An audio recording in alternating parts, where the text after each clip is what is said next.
اكسيون. اليوم في هذه الحلقه غادي نهضروا على واحد الفنان جزائري واللي كيلقبوه بملك الراعي. اليوم غادي نهضروا على الفنان الجزائري الشاب حسني وقصه الاغتيال ديالو. انا رضوان، مرحبا بكم في لاشين ديال رضوان تودا.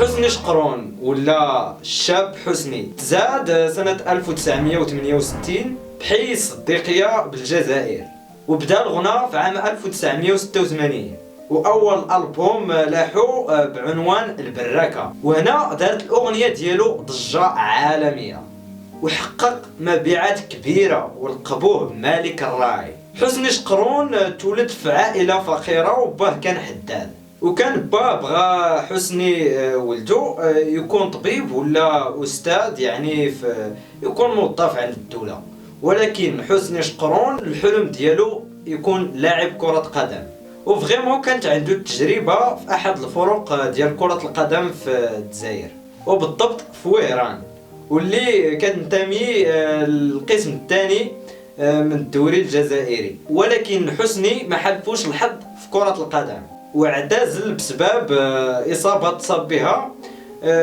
خلاته يكون طارح الفراش لمدة طويلة، وهذا الشيء تسبب له أنه يتزاد في الوزن ديالو.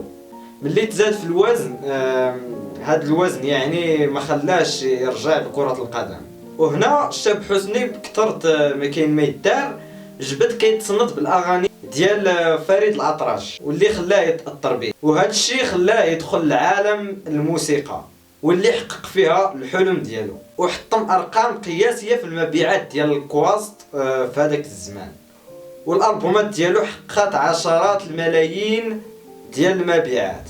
في عام 1988 الشاب حسني غادي يشارك في اول مهرجان ديالو ديال الراعي، وإلا قلنا مهرجان راه مهرجان غادي يطلع عليه اشهر المغنيين في هذيك الوقيته، وهنا حسني طلع لاول مره بوحدو المنصه، وهنا الناس اللي ما كانوش تعرفوه خلاهم يعرفوه بسبب الصوت ديالو الهائل، وتزادوا لي فان ديال حسني بطريقه ما كتصورش، اللي خلاته في واحد المده يخرج اغنيه كل نهار. والفنانين في ديك الوقيته داليهم حسني كل شيء لي فان.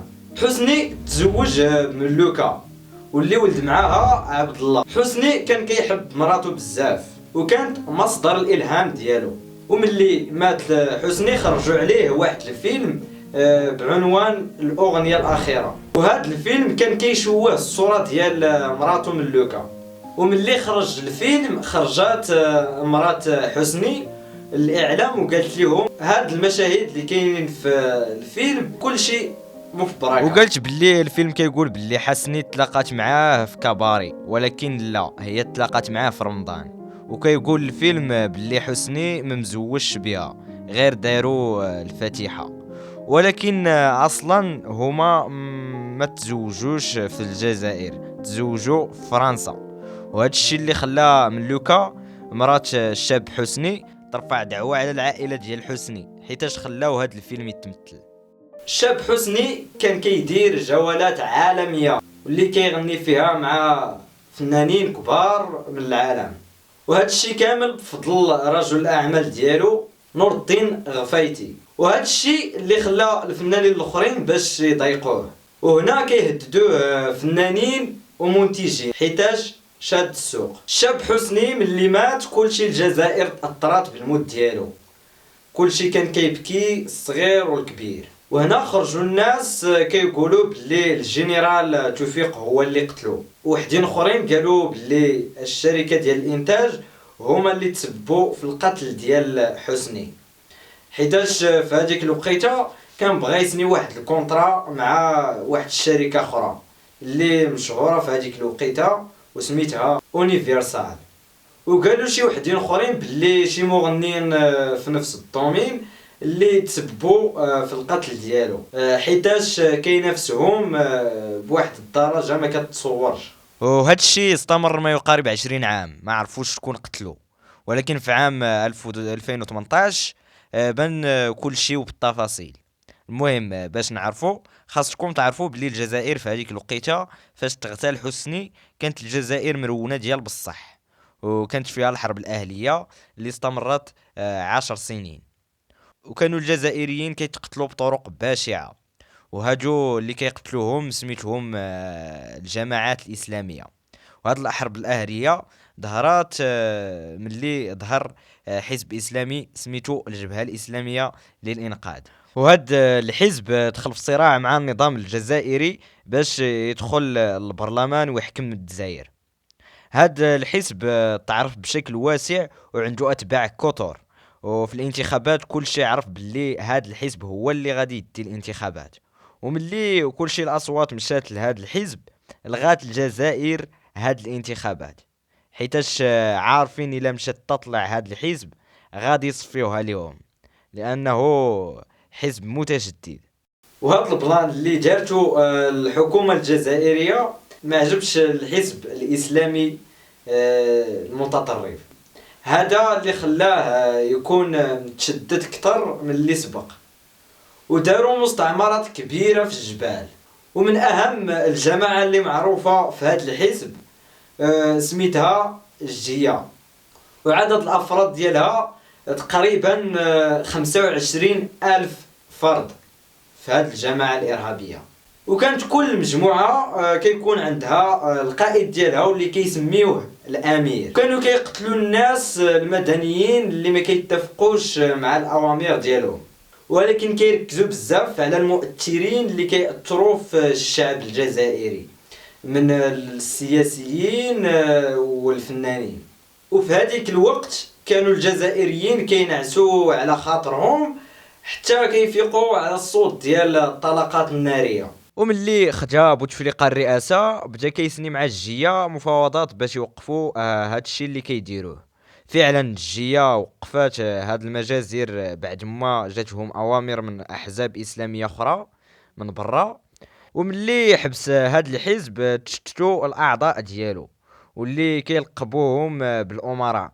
ومن بين هاد الامراء كاين واحد خونا دار معاه واحد الكاتب فرنسي واللي سميتو باتريك فوخستي، وكتب هاد الكاتب كلشي الاعترافات ديال هاد الامير واللي سماه كاغار.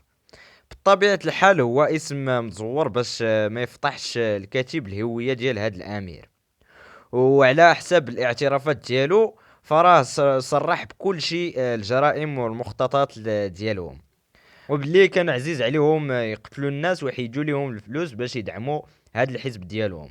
واعترف كاغار باللي حطوا الشاب حسني في القائمه ديال الفنانين اللي كيأثروا في الشعب واللي كيدخلوا الثقافه الاوروبيه للجزائر، وكانوا هددوه الى ما حبس الغنى فراه غادي يقتلوه. والشاب حسني خاف ومشى لعند البوليس وقال لهم اش كاين، وقالوا ليه يخوي الجزائر باش ما يقتلوش. ولكن حسني ما رضاش يخرج من الجزائر حيتاش في نظره الى خرج بحال الى استسلم لهم، وقرر يبقى في الجزائر عند الجمهور ديالو.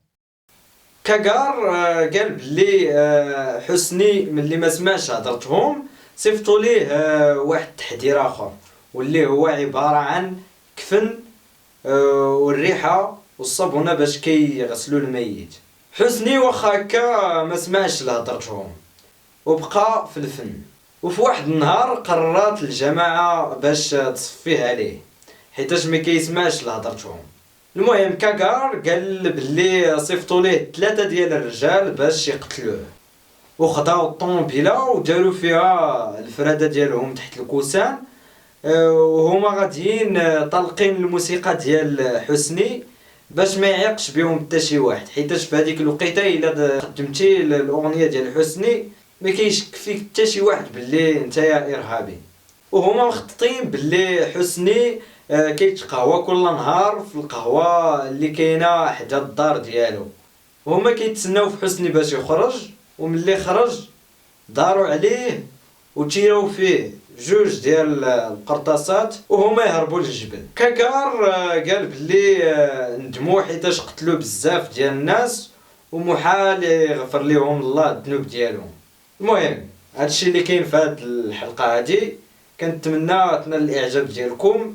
ما تنساوش الاراء ديالكم كتهمنا، وخليو لينا واحد لايك تما وسبسكرايب اللي باقي ما مشتركش في القناه باش يوصلكم كل جديد. تهلاو.